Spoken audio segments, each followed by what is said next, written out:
Hello everyone, welcome to new success zone. आज हम लोग दरोगा मेंस के सेट 1 का डिस्कशन करेंगे। तो जो भी स्टूडेंट हमारे चैनल को सब्सक्राइब नहीं किए हैं, कृपया हमारे चैनल को सब्सक्राइब कर दें। तो आइए वीडियो को शुरू करते हैं। पहला सवाल है, निम्नलिखित युग्मों में से सुमेलित नहीं है। पूछा जा रहा है कौन सा ऐसा युग्म है जो सुमेलित नहीं है। किसान विद्रोह और उससे संबंधित क्षेत्र। पहला है नील विद्रोह, यह महाराष्ट्र के क्षेत्र में हुआ था, तो ये नहीं, ये गलत है। नील विद्रोह जो हुआ था ये बंगाल के क्षेत्र में हुआ था और इसका नेतृत्व कर रहे थे तिरुत सिंह। इसका नेतृत्व कौन कर रहे थे? तिरुत सिंह इसका नेतृत्व कर रहे थे। तो अगला है कूका विद्रोह, यह पंजाब के क्षेत्र में हुआ था, ये सही है। पावना विद्रोह जो हुआ था ये बंगाल के क्षेत्र में हुआ था, ये भी सही है। और मोपला विद्रोह हुआ था, ये केरल के क्षेत्र में हुआ था और ये 1921 में हुआ था, जिसका नेतृत्व कर रहे थे अली मुसलियार। तो ऑप्शन 4 भी सही है। तो गलत आंसर हो जाएगा नील विद्रोह महाराष्ट्र। यह महाराष्ट्र में नहीं बल्कि बंगाल के क्षेत्र में हुआ था। अगले सवाल पे आते हैं। यह वैश्विक नेटवर्क द्वारा जुड़े रक्षित क्षेत्रों की एक श्रृंखला है जिसे संरक्षण और विकास के बीच संबंध को प्रदर्शित करने के इरादे से बनाया गया है। उपरोक्त विवरण किसको निरूपित करता है? तो ये हो जाएगा बायोस्फीयर रिजर्व। क्या हो जाएगा दोस्तों? Biosphere reserve. अगले सवाल पे आते हैं। किसी भी संसदीय निर्वाचन क्षेत्र का आकार, बोल रहा है कि किसी भी संसदीय निर्वाचन क्षेत्र का आकार कौन निर्धारित करता है? तो इसका आधार जो है यह परिसीमन आयोग के द्वारा निर्धारित किया जाता है। तो इसका आंसर हो जाएगा ऑप्शन सी। अगले सवाल पे आते हैं। अगला सवाल है, राज्यसभा के पदेन अध्यक्ष कौन होते हैं? तो राज्यसभा के जो पदेन अध्यक्ष होते हैं वो होते हैं भारत के उपराष्ट्रपति। पूछा जाएगा राज्यसभा के पदेन अध्यक्ष कौन होते हैं? तो ये भारत के उपराष्ट्रपति राज्यसभा के पदेन अध्यक्ष होते हैं, जिन्हें आर्टिकल 64 के तहत नियुक्त किया जाता है। अगले सवाल पे आते हैं। सूर्य से निकलने वाले इंफ्रारेड किरणों को एक एकल बिंदु पर केंद्रित करने हेतु सोलर कुकर में किस प्रकार के दर्पण का उपयोग किया जाता है? तो सोलर कुकर में जिस दर्पण का प्रयोग किया जाता है वो होता है अवतल दर्पण। अवतल दर्पण के कुछ महत्वपूर्ण उपयोग हुए हैं। इसका उपयोग हजामती दर्पण के रूप में किया जाता है। दांतों के डॉक्टर के द्वारा भी अवतल दर्पण का प्रयोग किया जाता है। गाड़ी के हेडलाइट में भी अवतल दर्पण का हम लोग प्रयोग करते हैं और टॉर्च लाइट में भी अवतल दर्पण का प्रयोग किया जाता है। अगले सवाल पे आते हैं। अगला सवाल है, सुएज नहर क्षेत्र में उत्तर से दक्षिण दिशा की ओर पड़ने वाले झीलों का सही क्रम क्या है? तो सबसे पहले क्या है सुएज नहर? तो सुएज नहर जो है यह किस किस को जोड़ता है? तो सुएज नहर भूमध्य सागर को लाल सागर से जोड़ता है। उसके बाद आते हैं, पूछ रहा है उत्तर से दक्षिण की ओर पड़ने वाले झीलों का सही क्रम क्या है? तो इसका सही आंसर हो जाएगा ऑप्शन 4। पहले हो जाएगा लेक मंजला, उसके बाद हो जाएगा लेक टिमसा, उसके बाद हो जाएगा ग्रेट बीटर लेक और लास्ट में हो जाएगा लिटिल बीटर लेक। अगले सवाल पे आते हैं। निम्नलिखित में से कौन सा समवर्ती सूची का हिस्सा है? तो किसी अपराधी का एक राज्य से दूसरे राज्य में निष्कासन। ये जो है आपराधिक मामले जो आते हैं समवर्ती सूची के अंतर्गत आते हैं और समवर्ती सूची में कुल 52 विषय को सम्मिलित किया गया है। अगले सवाल पे आते हैं। किस राज्य ने साइबर स्पेस को महिलाओं और बच्चों के लिए सुरक्षित बनाने हेतु साइबहर नामक एक कौन सा? तो साइबहर, क्या नाम है? साइबहर नामक एक महीने का आभासी जागरूकता अभियान शुरू किया है। तो ये किया गया है तेलंगाना सरकार के द्वारा। तेलंगाना सरकार के द्वारा एक महीने का आभासी जागरूकता अभियान चलाया गया है, जिसका नाम है साइबहर। अगले सवाल पे आते हैं। संविधान के किस अनुच्छेद के अनुसार राष्ट्रपति उच्चतम न्यायालय का न्यायाधीश नियुक्त होने के योग्य किसी व्यक्ति को भारत का महान्यायवादी नियुक्त करेगा? तो भारत का महान्यायवादी नियुक्त किया जाता है राष्ट्रपति के द्वारा आर्टिकल 76 के तहत। ये क्या होते हैं? महान्यायवादी होते हैं। यह राष्ट्रपति के प्रसाद पर्यंत होते हैं और इसे 76 आर्टिकल के तहत राष्ट्रपति के द्वारा नियुक्त किया जाता है। अगले सवाल पे आते हैं। गहरे समुद्रों में गोताखोरों द्वारा वायु के स्थान पर प्रयोग किए जाने वाला गैस कौन होता है? तो गोताखोर के द्वारा गहरे समुद्र में जिस गैस सिलेंडर का प्रयोग किया जाता है उस गैस सिलेंडर में हीलियम और ऑक्सीजन का मिश्रण होता है। अगले सवाल पे आते हैं। डैश पौधों के नरम हिस्से में उपस्थित अपेक्षाकृत पतली कोशिका भित्ति अंतरकोशीय कोशिका के स्थान कोशिका के साथ अनिर्दिष्ट जीवित कोशिकाओं से बना होता है। तो ये पेरेन्काइमा का बना होता है। अगले सवाल पे आते हैं। निम्नलिखित में से किसका मात्रक नहीं होता है? तो पूछा जा रहा है कौन यूनिट लेस है। तो इसमें जो यूनिट लेस है यह आपेक्षिक घनत्व है, क्योंकि आपेक्षिक घनत्व का फॉर्मूला होता है वस्तु का घनत्व बटे पानी का घनत्व। दोनों का डेंसिटी का यूनिट सेम होगा, तो डेंसिटी के यूनिट से ऊपर नीचे कैंसिल हो जाएगा, तो यहाँ पे सिर्फ एक नंबर बचेगा और क्या हो जाएगा, इसलिए इसका कोई मात्रक नहीं होता है। पहला है पृष्ठ तनाव। तो पृष्ठ तनाव का जो मात्रक होता है वह न्यूटन पर मीटर होता है। द्रव्यमान का मात्रक केजी होता है, जबकि आवृत्ति का मात्रक क्या होगा? हर्ज होता है। अगले सवाल पे आते हैं। अगला सवाल है उत्तरा अध्ययन सूत्र ग्रंथ संबंधित है। पूछा जा रहा है कि उत्तरा अध्ययन सूत्र ग्रंथ किससे संबंधित है? तो ये जो संबंधित है जैन धर्म से, और जैन धर्म में उत्तरा अध्ययन सूत्र ग्रंथ में रानी कमलावती की चर्चा की गई है। किसका चर्चा किया गया है? रानी कमलावती का चर्चा किया गया है। और जैन धर्म के जो वास्तविक संस्थापक है वो महावीर स्वामी है। अगले सवाल पे आते हैं। ये मैथ्स का क्वेश्चन है। संख्या 87659 में रिक्त स्थान में छोटी से छोटी कौन सी संख्या रखी जाए कि संख्या 11 से विभाज्य हो जाए? तो इसमें हम सबसे पहले क्या करेंगे, सम और विषम स्थान पर संख्या को पहले ऐड करेंगे, उसके बाद उस दोनों के बीच का डिफरेंस निकालेंगे। अगर संख्या 11 से ज़्यादा आता है तो 11 से ज़्यादा आता है तो उसमें से हम क्या करेंगे, 11 माइनस कर देंगे। अगर 11 हो या 11 से कम हो तो वही उसका आंसर हो जाएगा। तो देखते हैं, पहले देखते हैं विषम स्थान पे। विषम स्थान में 8 है, 6 है, 9 है, उसके बाद 2 है। 8 6 14, 14 है, उसके बाद 9 है, 2 है, तो ये कितना हो जाएगा? 25 हो जाएगा। 25 उसके बाद माइनस करेंगे। अब देखेंगे सम स्थान पे कौन है। तो 7 5 12, इसको x मान लेते हैं, ये थी। तो 7 5 12 1 13, तो 13 हो जाएगा। यहाँ से कितना हो जाएगा? 12। देखिए कितना आ रहा है, 11 से 12, 11 से ज़्यादा आ रहा है, तो इसमें क्या करेंगे हम, 11 माइनस कर देंगे। 11 माइनस करने के बाद कितना हो गया? तो 1 हो गया इसका आंसर। तो इस तरीके से इसका आंसर हो जाएगा 1 हो जाएगा, जो क्या होगा, यह संख्या 11 से विभाज्य हो जाएगा। अगले सवाल पे आते हैं। कौन सा देश चेचक और खसरे से मुक्त घोषित हुआ है? तो चेचक और खसरे से जो देश मुक्त घोषित हुआ है वह है मालदीव और श्रीलंका। अगले सवाल पे आते हैं। गोल्डन थ्रेशोल्ड नामक कविता संग्रह के रचयिता कौन है? तो गोल्डन थ्रेशोल्ड इसके रचयिता है सरोजिनी नायडू। और सरोजिनी नायडू के द्वारा 1925 में कानपुर में एक अधिवेशन की अध्यक्षता किया गया था। तो सरोजिनी नायडू से दो बात याद रखनी है कि गोल्डन थ्रेशोल्ड कविता संग्रह के रचयिता सरोजिनी नायडू है, और सरोजिनी नायडू के द्वारा 1925 में कानपुर अधिवेशन का कांग्रेस अधिवेशन का अध्यक्षता किया गया था। और सरोजिनी नायडू भारत की प्रथम भारतीय महिला अध्यक्ष थी। अगले सवाल पे आते हैं।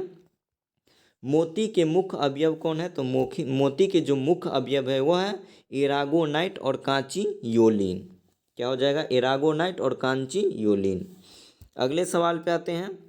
अगला सवाल है, निम्नलिखित में से किस स्थिति में लोकसभा एवं राज्यसभा दोनों को समान अधिकार प्राप्त नहीं है? यहाँ पे होना चाहिए नहीं है,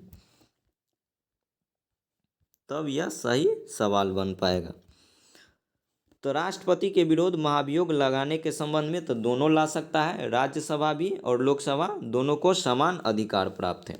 उच्चतम न्यायालय या उच्च न्यायालयों के किसी भी न्यायाधीश को हटाने के संबंध में दोनों को अधिकार है। संविधान संशोधन में दोनों को अधिकार है। और वित्त विधेयक के संबंध में तो वित्त विधेयक कभी भी लोकसभा में लाया जाता है, न कि राज्यसभा में। अगले सवाल पे आते हैं। अगला सवाल मैथ से रिलेटेड है। एक दूध वाला 20% लाभ कमाता है। यदि वह दूध की मूल मात्रा में 10% पानी मिलाता है तो उसका लाभ प्रतिशत क्या होगा। तो बोल रहा है कि कोई दूध वाला है, अगर वह दूध को बेचता है तो 20% का उसको लाभ होता है। अगर दूध में वह 10% पानी मिला देता है तब उस कंडीशन में उसको कितना फ़ायदा होगा। तो सबसे पहले हम मान लेते हैं कि दूध का मूल्य कितना है, 100 रुपया है। कितना है दूध का मूल्य, 100 रुपया। दूध का मूल्य हो गया 100 रुपया। उसके बाद उसको 20% का लाभ होता है तो 120 हो जाएगा। 10% पानी मिला देगा तो दूध की मात्रा, उसके बाद क्या करेगा 10% उसमें पानी मिलाएगा तो कितना हो जाएगा, 110 हो जाएगा। 110/100 हो जाएगा तो 1.1 हो जाएगा। कितना, तो 1.1 लीटर दूध हो जाएगा। अब क्या करना है, 1.1 kg दूध का विक्रय मूल्य हम निकालेंगे तो 1.1 को हम 120 से गुना कर देंगे तो 1.1 इंटू 120 तो ये हो जाएगा कितना, 132 हो जाएगा। कितना हो जाएगा दोस्तों, 132। तो देखिए तो दूध का कितना था, 100 रुपया था, तो यहाँ से और ये कितना हो गया, विक्रय बेचा कितना 132 में, तो यहाँ से लाभ प्रतिशत क्या हो जाएगा 132 माइनस 100 तो कितना हो जाएगा 32 हो जाएगा। तो इस तरीके से दोस्तों आप लोग का आंसर हो जाएगा कितना, 32% आंसर हो जाएगा। अगले सवाल पे आते हैं।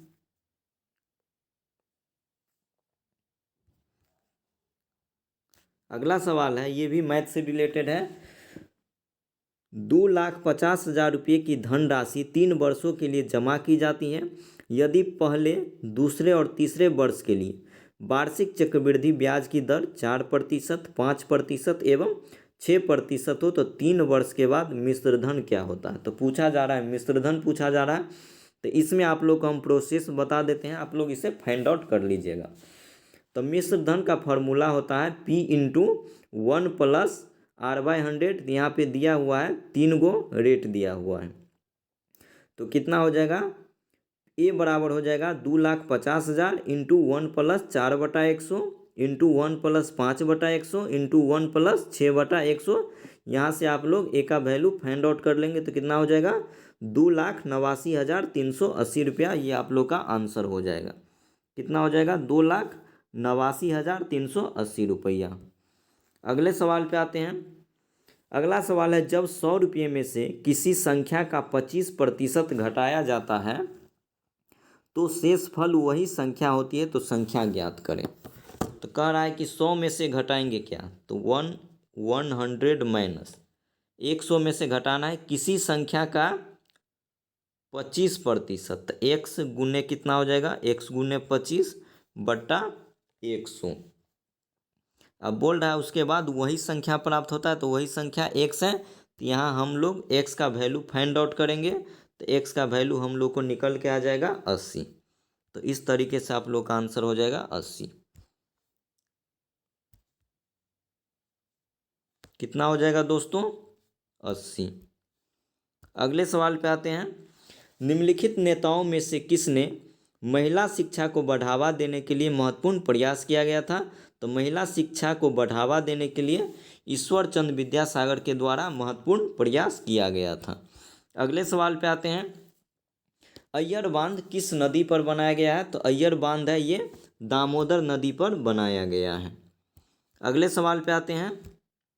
निम्नलिखित में से किसका सुमेल सही है, पूछा जा रहा है कौन सा सुमेल सही है। तो सिरोको या सहारा के रेगिस्तान में चलने वाली गर्म, शुष्क तथा रेत भरी हवा होती है, ये सही है। और ये कहाँ चलती है, इटली और स्पेन में चलती है। चिनूक कहाँ पे चलती है, तो चिनूक चलती है USA में। उसके बाद है हरमट्टन। तो हरमट्टन चलती है सहारा रेगिस्तान में। और उसके बाद है चौथा नंबर काराबुरान। तो काराबुरान चलता है मध्य एशिया में। तो इस तरीके से आप लोग का आंसर क्या हो जाएगा, सिरोको जो कहाँ चलता है, सहारा के रेगिस्तान में चलने वाली गर्म शुष्क तथा रेत भरी हवा होती है। अगले सवाल पे आते हैं, किस घटना के कारण सूर्य उगते एवं डूबते समय लाल दिखाई देता है। तो ये प्रकीर्णन के कारण उगते और डूबते समय लाल दिखाई पड़ता है। अगले सवाल पे आते हैं। अगला सवाल है, निम्न में से कौन सा रक्त के हीमोग्लोबिन के साथ अनुत्क्रमणीय संश्लिष्ट बनाता है। तो ये कार्बन मोनोऑक्साइड जो होता है, यह रक्त के साथ हीमोग्लोबिन के साथ अनुत्कर्णीय संश्लिष्ट रेशा बनाता है। और कार्बन मोनोऑक्साइड का जो फॉर्मूला आता है वो होता है CO। अगले सवाल पे आते हैं, निम्नलिखित में से कौन सा या कौन से भारत की संचित निधि का भाग है। तो भारत का संचित निधि का भाग है, राजस्व भी है, कर भी है और ऋण भी है। तीनों क्या है, तो संचित निधि का हिस्सा है। और ये पूछा जाए संचित निधि जो है इसका चर्चा किस आर्टिकल में किया गया है। तो इसका चर्चा किया गया है 266 में संचित निधि का चर्चा किया गया है। अगले सवाल पे आते हैं, निम्न में से कौन सी युक्ति विद्युत चुंबकीय प्रेरण के सिद्धांत पे कार्य नहीं करता है।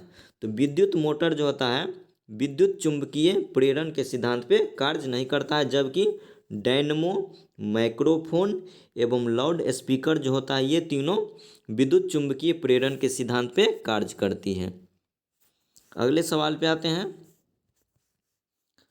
अगला सवाल है, निम्नलिखित में से कौन सा एक मानव और पर्यावरण के बीच, किसके बीच, मानव एवं पर्यावरण के बीच अन्योन्य क्रिया का सर्वाधिक महत्वपूर्ण कारक है। तो ये हो जाएगा प्रौद्योगिकी। क्या हो जाएगा दोस्तों, प्रौद्योगिकी जो होता है यह मानव और पर्यावरण के बीच अन्योन्य क्रिया का सर्वाधिक महत्वपूर्ण कारक होता है। अगले सवाल पे आते हैं। अगला सवाल मैथ से रिलेटेड है। इसमें कह रहा है, किसी सवारी रेलगाड़ी में 18 बोगियां हैं, प्रत्येक बोगी की लंबाई 15 मीटर है। तो यहाँ से क्या हो जाएगा, गाड़ी की लंबाई निकालेंगे, L बराबर कितना हो जाएगा 18 गुने 15। यहाँ से कितना हो जाएगा 270 मीटर, ये गाड़ी की लंबाई हो गई। उसके बाद बोल रहा है कि रेलगाड़ी किसी इलेक्ट्रिक पोस्ट को 15 सेकेंड में पार करती है। तो यहाँ से क्या दें, 15 से डिवाइड कर देंगे तो यहाँ क्या हो जाएगा, चाल निकल जाएगा, क्योंकि चाल बराबर क्या होता है दूरी बटा समय। तो ये कितना हो जाएगा, कैंसिल आउट करने के बाद 18 हो जाएगा। तो 18 क्या हो जाएगा मीटर पर सेकेंड, यहाँ से ये चाल निकल गया। उसके बाद कह रहा है कि 3 ऐसा बोगी है जिसको अलग कर दिया जाता है। तो पहले बोगी की संख्या 18 थी, 3 को हटा दिया गया तो 15 बचा। तो कितना हो जाएगा 15 गुने 15, तो कितना हो जाएगा 225। 225 अब बट्टे कितना हो जाएगा 18, बट्टे कितना हो जाएगा 18। तो यहाँ से कितना हो जाएगा टी बराबर हो जाएगा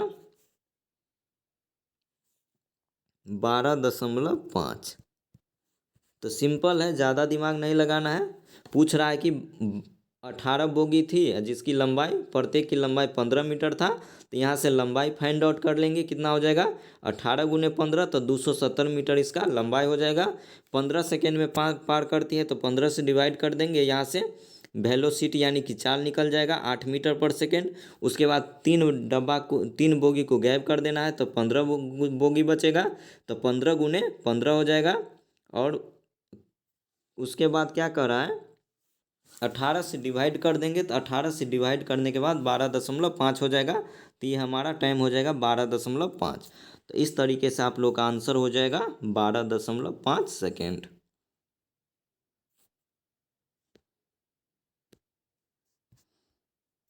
अगले सवाल पे आते हैं। अगला सवाल है, निम्न में से कौन घर्षण बल की विशेषताओं में शामिल नहीं है।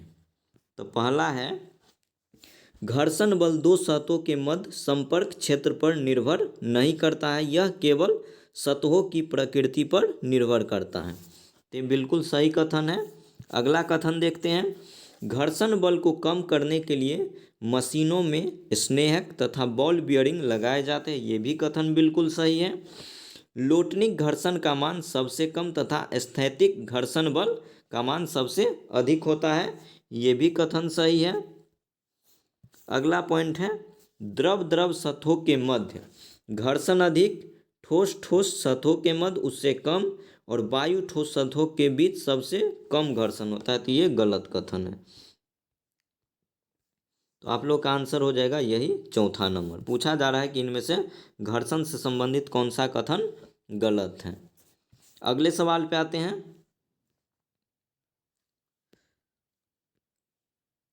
अगला सवाल मैथ से रिलेटेड है।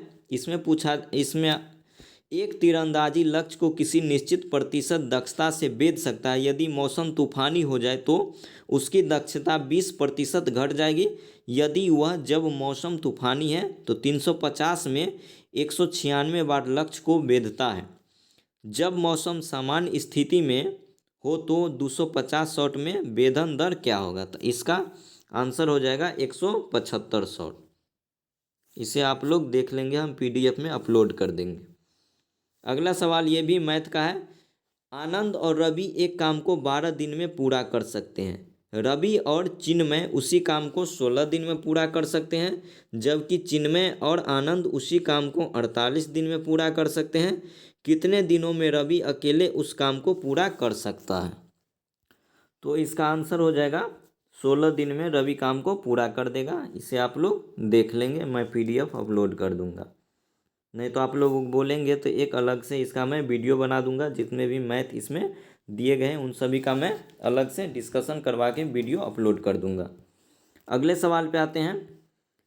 किस हार्मोन का प्रयोग करके बीज रहित फलों का निर्माण किया जाता है? तो जिबरेलिन्स का प्रयोग करके बीज रहित फलों का निर्माण किया जाता है। अगले सवाल पे आते हैं।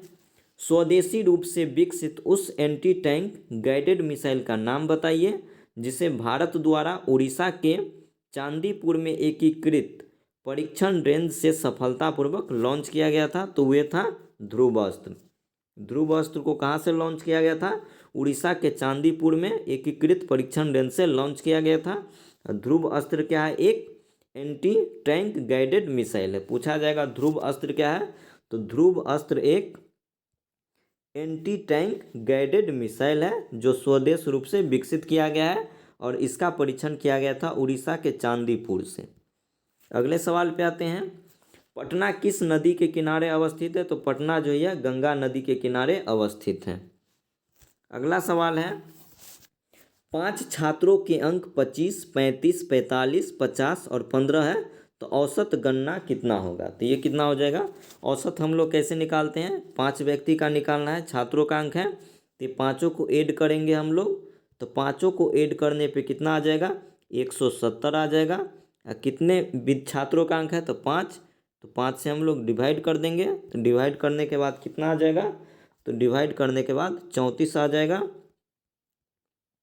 तो यही आप लोग का आंसर हो जाएगा। ये 34 जो है आप लोग का आंसर हो जाएगा कि 5 छात्रों का अंक दिया हुआ, तो इसका औसत हो जाएगा 34। अगले सवाल पे आते हैं।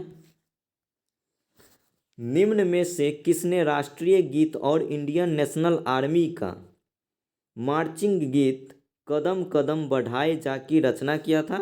तो इसका रचना किया गया था राम सिंह ठकुरी के द्वारा। पूछा जाएगा कि किसने राष्ट्रीय गीत और इंडियन नेशनल आर्मी का मार्चिंग गीत कदम कदम बढ़ाए जा क्या है दोस्तों? कदम कदम बढ़ाए जा, इसका रचना किया गया था राम सिंह ठकुरी के द्वारा। अगले सवाल पे आते हैं। अगला सवाल है। प्रधानमंत्री मुद्रा योजना PMMY के बारे में कौन सा कथन सही है? तो इसका कार्यान्वयन वित्त मंत्रालय के वित्तीय सेवा विभाग द्वारा किया जा रहा है। ये कथन बिल्कुल सही है। दूसरा है, यह बैंकों, गैर बैंकिंग वित्तीय सेवाओं और माइक्रो फाइनेंस इंस्टीट्यूट्स द्वारा कोलेस्ट्रॉल फ्री लोन स्कीम है। तो ये भी कथन सही है। अगला कथन देखते हैं। इसमें 3 उत्पाद शिशु इसमें क्या है, 3 उत्पाद है। पहला है शिशु, दूसरा है किशोर और तीसरा है तरुण बनाए गए हैं। तो ये भी कथन बिल्कुल सही है। तो इस तरीके से आप लोग का आंसर हो जाएगा उपरोक्त सही। अगले सवाल पे आते हैं। अगला सवाल है, भारत में योजना आयोग की स्थापना किस वर्ष हुई थी? तो भारत में योजना आयोग की स्थापना हुई थी 1950 में। अब योजना आयोग को क्या किया, बंद कर दिया गया। इसके स्थान पर लाया गया है नीति आयोग, और नीति आयोग का स्थापना हुआ था कब? 1 जनवरी 2015 को, जिसके अध्यक्ष कौन होते हैं? तो भारत के प्रधानमंत्री होते हैं। अगले सवाल पे आते हैं। प्रशासन को सरोकार कामों को करवाने से है परिभाषित उद्देश्यों की प्राप्ति के साथ, यह कथन किसका है? तो ये कथन है लूथर गुलिक का। पूछा जाएगा कि प्रशासन का सरोकार कामों को करवाने से है परिभाषित उद्देश्यों की प्राप्ति के साथ, यह कथन किसका है? तो ये कथन है लूथर गुलिक का। अगला सवाल है, रीजनिंग से लिया गया है। एक अनुक्रम दिया गया है और इसमें लुप्त पद का चयन करना है कि इसके स्थान पर क्या होगा। तो अल्फ़ाबेटिकल हम देखेंगे ABCD में, तो D आता है 4 पे, उसके बाद G आता है 7 पे, K आता है 11 पे, N का पोजीशन है 14 नंबर और R का पोजीशन है 18 नंबर। तो यहाँ से हम लोग क्या देखेंगे, उसके पहले 4 आया, उसके बाद 7 आया, फिर 11। तो पहला में देख रहे हैं 3 का डिफरेंस है, उसके बाद दूसरा में 4 का डिफरेंस है, उसके बाद 3 का डिफरेंस है, उसके बाद फिर 4 का डिफरेंस है। अगला क्या ऑन है? तो अगला में 3 का डिफरेंस आएगा, तो इसमें हम 3 जोड़ देंगे। 3 जोड़ देंगे तो क्या आ जाएगा? अगला अल्फ़ाबेटिकल मेरा U आ जाएगा। क्या आ जाएगा दोस्तों? U आ जाएगा। उसी तरीके से हम लोग नीचे में देखें, F का पोजीशन 6 होता है, J का 10 होता है, M का 13 होता है, Q का 17 होता है, और जबकि T का 20 होता है। इसमें क्या किया गया है? पहले में 4 जोड़ा गया है, दूसरे में 3, फिर 4, फिर 3। तो नेक्स्ट वाला में हम क्या करेंगे? इसमें 4 जोड़ेंगे। तो 4 जोड़ेंगे तो कितना हो जाएगा? 24 हो जाएगा। 24वां कौन होता है? तो 24वां X होता है। तो इस तरीके से आप लोग का आंसर हो जाएगा UX। अगले सवाल पे आते हैं। भारत में छपने वाला प्रथम समाचार पत्र कौन था? तो भारत में जो सबसे पहले छपने वाला समाचार पत्र था वह था बंगाल गजट। बंगाल गजट को जेम्स ऑगस्टस हिक्की के द्वारा इसे प्रकाशित किया गया था। कब? तो इसे 1780 में प्रकाशित किया गया था। ये ज़्यादा दिनों तक नहीं चल पाया था और इसे 1782 में से प्रतिबंधित कर दिया गया था। अगले सवाल पे आते हैं। उस घन का संपूर्ण पृष्ठीय क्षेत्रफल ज्ञात कीजिए जिसका आयतन 64 घन मीटर है। तो जैसा कि हम लोग जानते हैं कि घन का संपूर्ण पृष्ठीय क्षेत्रफल पूछता है, तो घन का संपूर्ण पृष्ठीय क्षेत्रफल होता है 6a²। तो हम लोग यहाँ से क्या करेंगे? आयतन दिया हुआ है तो यहाँ से हम लोग a निकाल लेंगे। तो a बराबर कितना हो जाएगा? a बराबर हो जाएगा क्यूब रूट ऑफ 64। तो यहाँ से a का वैल्यू 4 आ जाएगा, तो यहाँ 4 रख देंगे, तो 6 गुने 4 का स्क्वायर हो जाएगा, तो 16 छक 96 हो जाएगा। तो इस तरीके से आप लोग का आंसर कितना हो जाएगा? 96 वर्ग मीटर।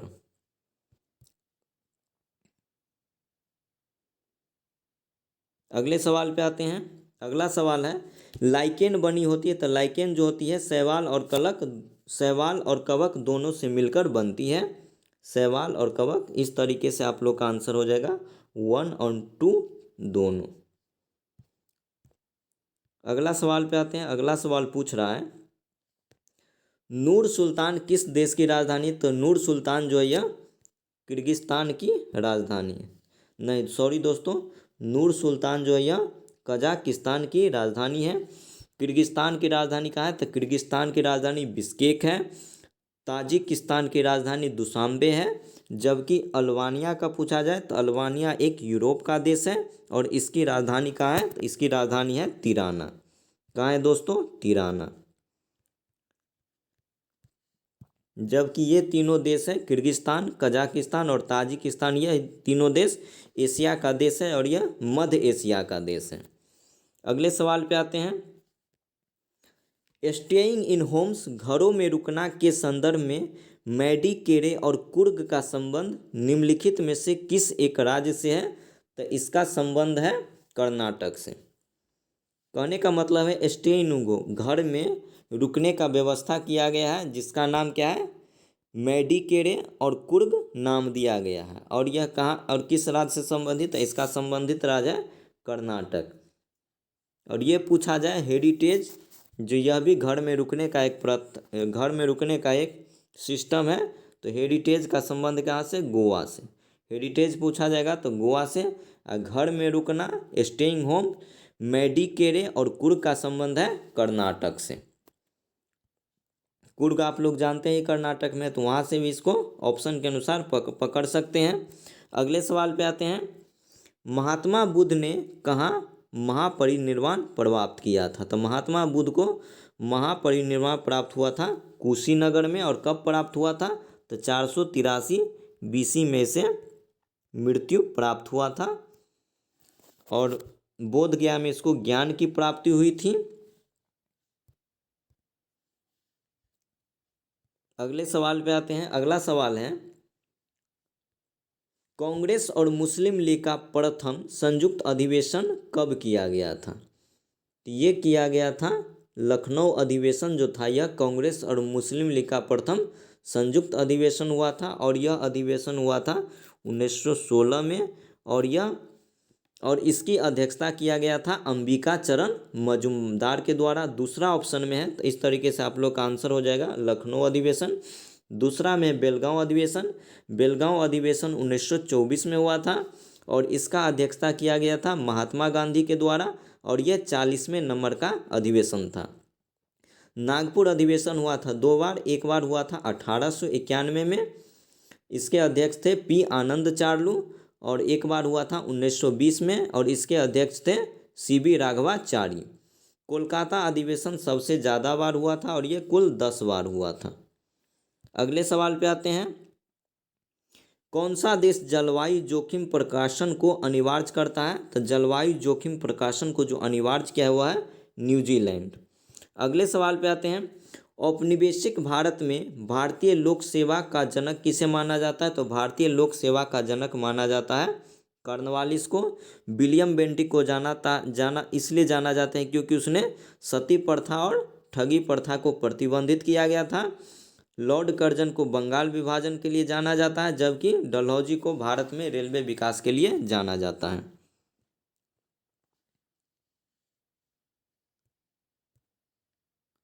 अगले सवाल पे आते हैं, तो इसका आंसर हो जाएगा लॉर्ड कॉर्नवालिस। अगला सवाल पे आते हैं। अगला सवाल है, भारत में यूरोपीय तर्ज पर जिला कलेक्टरों की नियुक्ति किस गवर्नर जनरल के काल में हुई थी? तो ये वारेन हेस्टिंग्स के काल में हुआ था।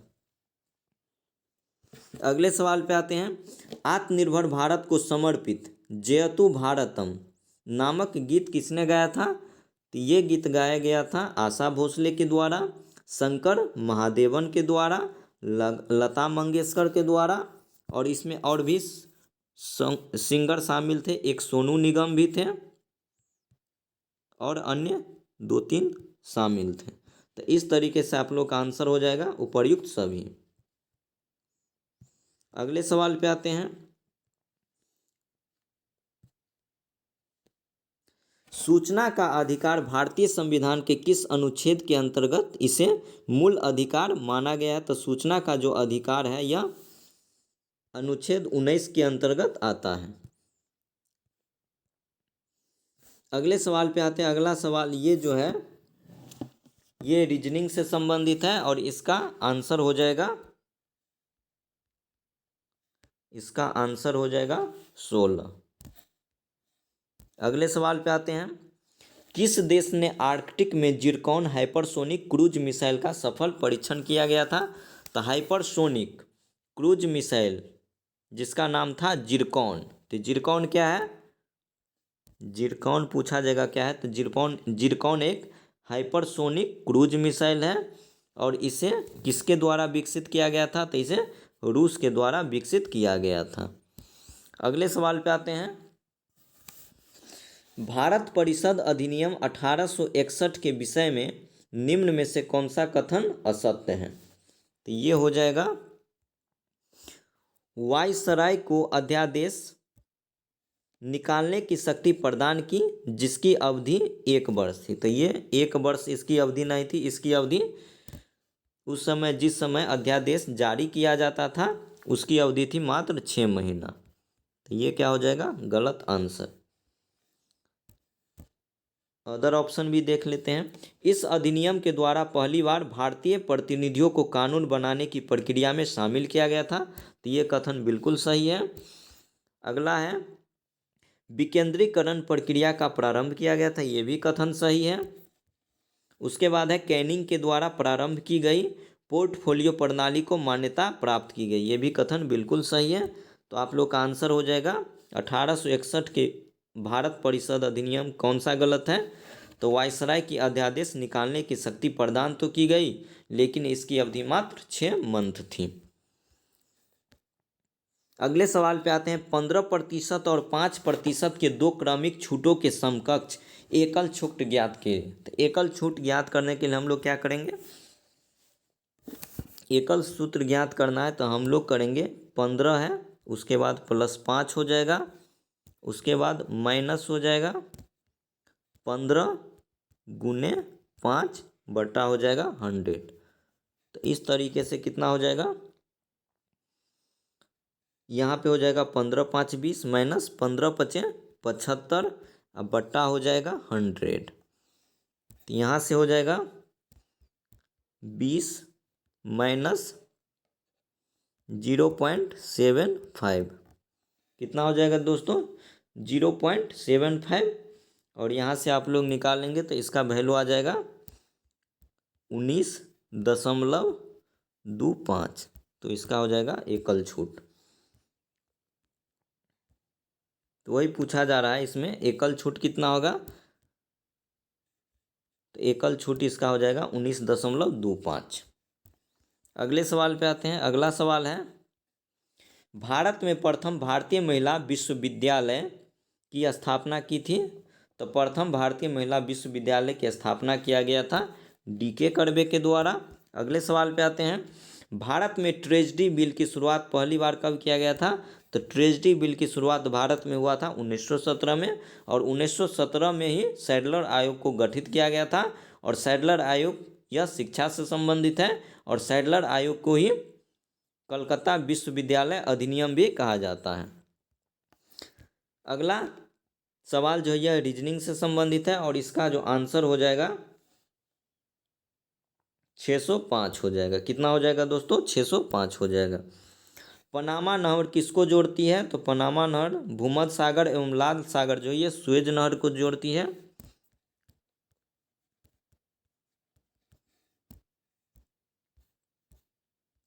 तो पूछा जा रहा है कि पनामा नहर किसको जोड़ती है? तो पनामा नहर जो है प्रशांत महासागर एवं अटलांटिक महासागर को जोड़ती है।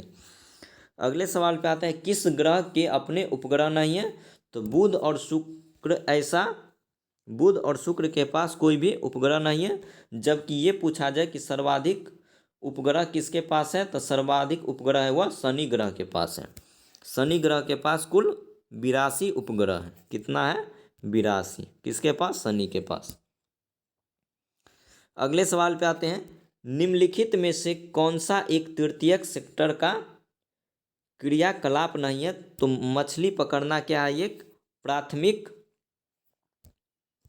प्राथमिक सेक्टर के अंतर्गत आता है। तो ये क्या हो जाएगा? व्यापार, दूरसंचार एवं बीमा जो है यह तृतीय सेक्टर के अंतर्गत आते हैं, जबकि मछली पकड़ना जो यह प्राथमिक सेक्टर के अंतर्गत आता है। अगला सवाल है, निम्नलिखित में से कौन सा शासक सातवाहन वंश से संबंधित था? तो सातवाहन वंश के जो शासक थे गौतमीपुत्र सतकर्णी, वशिष्ठिपुत्र, पुलुमावी और हाल, ये तीनों क्या थे? सातवाहन वंश के संस्थापक थे। और सातवाहन वंश के द्वारा जो सिक्का चलाया गया था वह पूछा जाएगा सातवाहन वंश के द्वारा कौन सा सिक्का चलाया गया? तो सीसा का सिक्का जारी किया गया था। अगला सवाल है, निम्नलिखित में से कौन सा घोटाला सूचना के अधिकार अधिनियम के तहत उजागर हुआ था? घोटाला सूचना के अधिकार अधिनियम के अंतर्गत उजागर हुआ था, तो ये हो जाएगा आदर्श आवासीय घोटाला, ये हो जाएगा, और कोल ब्लैक घोटाला, और एक और घोटाला हुआ था 2G घोटाला। तो ये इसके अनुसार आंसर हो जाएगा AC। कौन हो जाएगा? C। तो घोटाला सूचना के अधिकार के अंतर्गत उजागर हुआ था आदर्श आवासीय घोटाला का, 2G घोटाला का, और कोल ब्लॉक घोटाला। अगले सवाल पे आते हैं। बिहार में 1857 के विद्रोह के प्रारंभ होने के समय पटना का आयुक्त कौन था? तो उस समय पटना का आयुक्त था विलियम टेलर। अगले सवाल पे आते हैं। दो संख्याओं का अनुपात 3:5 है और उसका लघुत्तम समावर्त्य एवं महत्तम समावर्त में लघुत्तम समावर्त जो है वह महत्तम समावर्त से 42 अधिक है। तो इनमें से बड़ी संख्या का मान कितना होगा? तो बड़ी संख्या का मान हो जाएगा 45। सॉरी दोस्तों, 45 नहीं, 15 हो जाएगा, 15 हो जाएगा। अगले सवाल पे आते हैं। अगला सवाल है, रक्षा अनुसंधान और विकास संगठन यानी कि DRDO ने हाल ही में पिनाक मिसाइल प्रणाली का सफल परीक्षण किया है। पिनाक के संबंध में निम्नलिखित में से कौन सा कथन सही है? इसका सही कथन जो है, यह एक मल्टी बैरल रॉकेट लॉन्चर प्रणाली है। पूछा जाएगा पिनाक क्या है? तो पिनाक एक मल्टी बैरल रॉकेट लॉन्चर प्रणाली है। अगले सवाल पे आते हैं। राष्ट्रीय मानव अधिकार आयोग के संबंध में निम्नलिखित में से कौन सा कथन गलत है? तो ये हो जाएगा NHRC सुप्रीम कोर्ट के पूर्व न्यायाधीश केवल उच्च न्यायालय के पूर्व मुख्य न्यायाधीश और 2 अन्य सदस्यों से बना है जिनके पास मानव अधिकारों से संबंधित मामलों में ज्ञान और व्यवहारिक अनुभव है। ये कथन गलत है। तो राष्ट्रीय मानव अधिकार आयोग से कौन कौन सा कथन सही, ये भी देख लेते हैं। 1993 में इसका स्थापना हुआ था, ये कथन बिल्कुल सही है। उसके बाद आयोग के पास अभियोजन पक्ष की शक्ति नहीं है, यह केवल सिफारिशें कर सकता है, ये भी कथन सही है। आयोग के कार्यों में अपनी पहल पर या मानव अधिकारों के उल्लंघन की शिकायतों में पीड़ित द्वारा प्रस्तुत याचिका पर पूछताछ शामिल है, तो ये भी कथन सही है। अगले सवाल पे आते हैं। सत्य शोधक समाज की स्थापना किसके द्वारा किया गया? तो सत्य शोधक समाज को स्थापित किया गया था ज्योतिराव फूले के द्वारा, और इसे 24 सितंबर 1873 को मुंबई में स्थापित किया गया था। और ज्योतिबा फूले के द्वारा एक पुस्तक भी लिखा गया था जिसका नाम था गुलामगिरी, जबकि स्वामी विवेकानंद के द्वारा रामकृष्ण मिशन को स्थापित किया गया था, और महात्मा गांधी के द्वारा हरिजन सेवक संघ को पुणे में 1932 में स्थापित किया गया था। अगले सवाल पे आते हैं। महामारी के दौरान सरकार डैश मूल अधिकारों को आम जनता के हितों में प्रतिबंधित कर सकती है?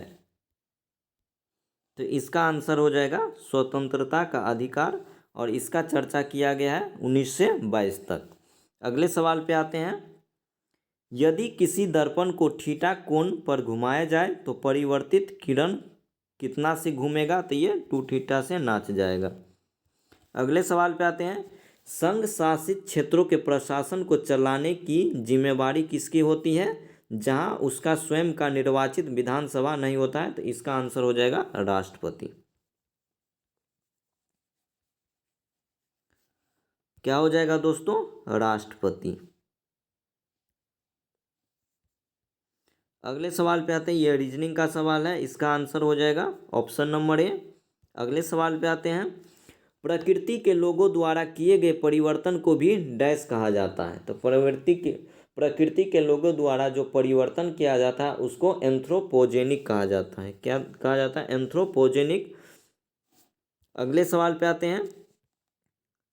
निम्नलिखित में से राष्ट्रपति पद पर रहे व्यक्तियों में से कौन भारत के उपराष्ट्रपति पद पर भी रहे? तो ये 2 व्यक्ति रहे, मोहम्मद हिदायतुल्लाह और शंकर दयाल शर्मा दो ऐसे व्यक्ति थे जो राष्ट्रपति पद पर रहे व्यक्ति थे और उपराष्ट्रपति के पद पर भी रहे थे। अगला सवाल मैथ का है और इसका आंसर हो जाएगा 33.1/3। अगले सवाल पे आते हैं।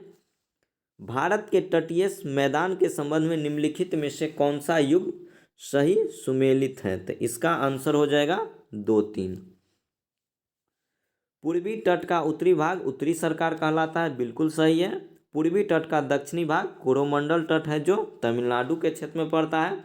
पहला है पश्चिमी तट का दक्षिणी भाग कोंकण तट कहलाता है, कोंकण तट नहीं, ये मालाबार तट कहलाता है। कौन सा तट? मालाबार तट कहलाता है। तो आप लोग का सही आंसर हो जाएगा 2 और 3। अगले सवाल पे आते हैं। किसी राज्य ने पर्यावरण दिवस पर पानी रे पानी अभियान शुरू किया था? तो पानी रे पानी अभियान शुरू किया गया था बिहार सरकार के द्वारा। अगला सवाल है गंगा की सहायक नदियों में से किन नदियों का उद्गम नेपाल हिमालय से होता है? तो नेपाल हिमालय से घाघरा भी निकलती है, गंडक भी निकलती है और कोसी भी निकलती है। तो ये घाघरा, गंडक और ये कोसी, ये तीनों ऐसी नदी है जो नेपाल हिमालय से निकलती है। तो क्वेश्चन ये पूछना चाहिए था कि नेपाल हिमालय से कौन नहीं निकलती है, तो इसमें नहीं होना चाहिए। तो इसका आंसर नहीं लगा देंगे तो इसका आंसर रामगंगा हो जाएगा। जबकि नेपाल हिमालय से निकलती है, घाघरा भी नेपाल से आती है, गंडक भी आती है और कोसी भी नेपाल हिमालय से निकलती है। अगला सवाल रीजनिंग का सवाल है और इसका आंसर हो जाएगा 5। अगले सवाल पे आते हैं। दूरी मापने की सबसे बड़ी इकाई कौन सी है? तो दूरी मापने की जो सबसे बड़ी इकाई होती है वह होती है पारसेक। क्या होती है दोस्तों? पारसेक। और एक पारसेक में 3.26 लाइट ईयर होता है। और प्रकाश वर्ष, तो एक प्रकाश वर्ष बराबर होता है कितना? 9.46 गुने 10 का पावर 15 मीटर। तो दोनों आपको याद रखना है कि दूरी मापने की जो सबसे बड़ी इकाई होती है पारसेक होती है, और एक पारसेक 3.26 लाइट ईयर के बराबर होता है, और एक प्रकाश वर्ष जो होता है 9.46 इंटू 10⁻15 मीटर के बराबर होता है। अगला सवाल है 5 क्रमागत संख्याओं का औसत 21 है, तो इसमें सबसे बड़ी संख्या क्या होगी? तो इसमें सबसे बड़ी संख्या हो जाएगी 23 हो जाएगी। अगले सवाल पे आते हैं। विभिन्न तेल उत्पादक क्षेत्र उससे संबंधित स्थानों के संबंध में कौन सा युग्म सही सुमेलित नहीं है? तो इसका आंसर हो जाएगा, सही आंसर हो जाएगा मोरन। ये कथन गलत है। मोरन जो क्षेत्र है यह असम के क्षेत्र में पड़ता है। कहाँ पड़ता है? असम के क्षेत्र में पड़ता है। जबकि बसीन जो है यह अरब सागर के क्षेत्र में, ये सही है। कलोल गुजरात के क्षेत्र में है, ये भी सही है। नहरकटिया है यह असम के क्षेत्र में, ये तीनों सही है। मोरन कहाँ पे पड़ता है? तो मोरन असम के क्षेत्र में पड़ता है। अगले सवाल पे आते हैं। किस गवर्नर जनरल के कार्यकाल में ब्रिटिश राज में सिंध का विलय हुआ था? तो ब्रिटिश राज में सिंध का विलय किया गया था एलन बरो के समय, और एलन बरो के समय ही 1843 में रविवार की छुट्टी का शुरुआत हुआ था। तो एलन बरो के समय दो महत्वपूर्ण कार्य हुए थे। ब्रिटिश राज में सिंध को विलय कर दिया गया था 1843 में, और 1843 में ही एलन बरो के समय रविवार की छुट्टी शुरू हुआ था। अगले सवाल पे आते हैं। अगला सवाल है भारत में ब्रिटिश औपनिवेशिक काल पर लिखी गई पुस्तक इंडिया टुडे के लेखक कौन है? तो इंडिया टुडे के लेखक है रजनी पामदत्त।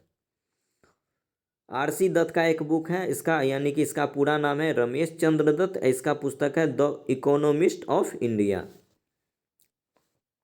दादा भाई नौरोजी का पुस्तक है अन ब्रिटिश रूल इंडिया करके है। उसके बाद एस.एन. बनर्जी का एक पुस्तक है जिसका नाम है बंगाली। अगले सवाल पे आते हैं। राष्ट्रीय सेवा योजना का सिद्धांत वाक्य क्या है? तो राष्ट्रीय सेवा योजना का जो सिद्धांत वाक्य है वो है मैं नहीं परंतु आप। क्या हो जाएगा? मैं नहीं परंतु आप। अगला सवाल है निम्नलिखित आयनों में से कौन प्रतिचुंबकीय है? तो प्रतिचुंबकीय हो जाएगा इसमें कॉपर प्लस Cu+। अगला सवाल है Wuhan diary dispatches from the quarantined city नामक पुस्तक के लेखक कौन है? तो इस पुस्तक के लेखक है फंग फांग। अगले सवाल पे आते हैं। अगला सवाल पूछ रहा है निम्नलिखित में से कौन एक जीवाणु रोग नहीं है? कौन सा एक जीवाणु रोग नहीं है? तो चेचक क्या है? तो चेचक एक जीवाणु रोग नहीं है, जबकि हैजा, डिप्थीरिया, प्लेग ये तीनों क्या है? जीवाणु जनित रोग है। अगले सवाल पे आते हैं। यह मैथ का सवाल है और इसका आंसर हो जाएगा 36 सेंटीमीटर। अगले सवाल पे आते हैं। इसमें पूछ रहा है राष्ट्रपति द्वारा राष्ट्रीय आपातकाल की उद्घोषणा किसके सलाह पर की जाती है? तो ये किया जाता है केंद्रीय मंत्रिमंडल के सलाह पे आपातकाल की घोषणा किया जाता है राष्ट्रपति के द्वारा। संविधान सभा में उद्देश्य प्रस्ताव पंडित जवाहरलाल नेहरू के द्वारा कब प्रस्तुत किया गया था?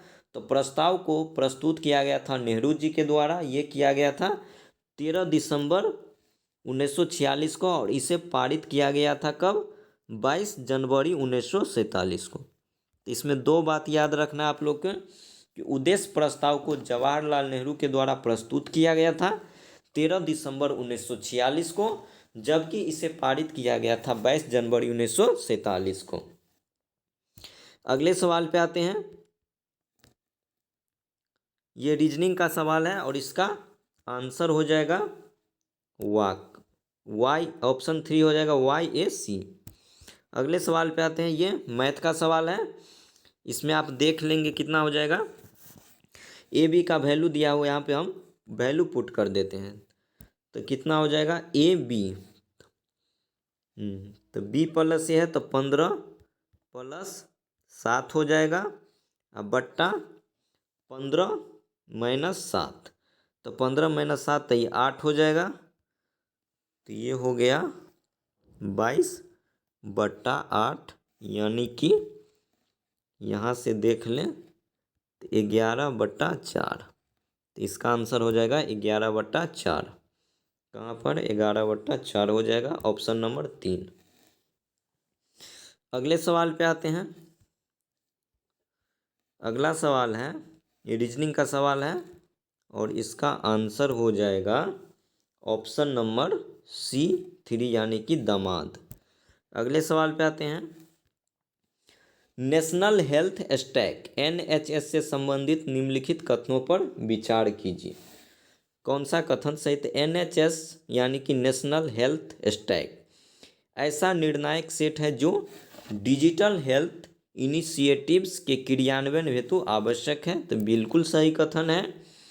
यह केंद्र और राज्य दोनों के नीति एवं सरकारी क्षेत्रों के द्वारा प्रस्तुत की जाने वाली एक राष्ट्रीय साझेदारी पूर्ण डिजिटल इंफ्रास्ट्रक्चर है। तो ये भी कथन सही है। तो इस तरीके से आप लोग का आंसर हो जाएगा 1 और 2 दोनों। अगले सवाल पे आते हैं। थाइलोफाइटा के अंतर्गत किसे शामिल किया जाता है? थाइलोफाइटा के अंतर्गत शैवाल, कवक और जीवाणु तीनों को शामिल किया जाता है। तो इस तरीके से आप लोग का आंसर हो जाएगा उपर्युक्त सभी शैवाल, कवक और ये जीवाणु जो होते हैं ये थाइलोफाइटा के अंतर्गत आता है। अगले सवाल पे आते हैं। मनरम होता था, तो मनरम एक किसे कहा जाता था? तो मनरम राजा की सभा को मनरम कहा जाता था। तो इस तरीके से 100 क्वेश्चन का डिस्कशन कंप्लीट हो चुका है। तो वीडियो को देखने के बाद अच्छा लगे तो लाइक और सब्सक्राइब करना न भूलें। जल्द ही लेकर आऊँगा दरोगा मुख्य परीक्षा का सेट नंबर 2। तब तक के लिए धन्यवाद।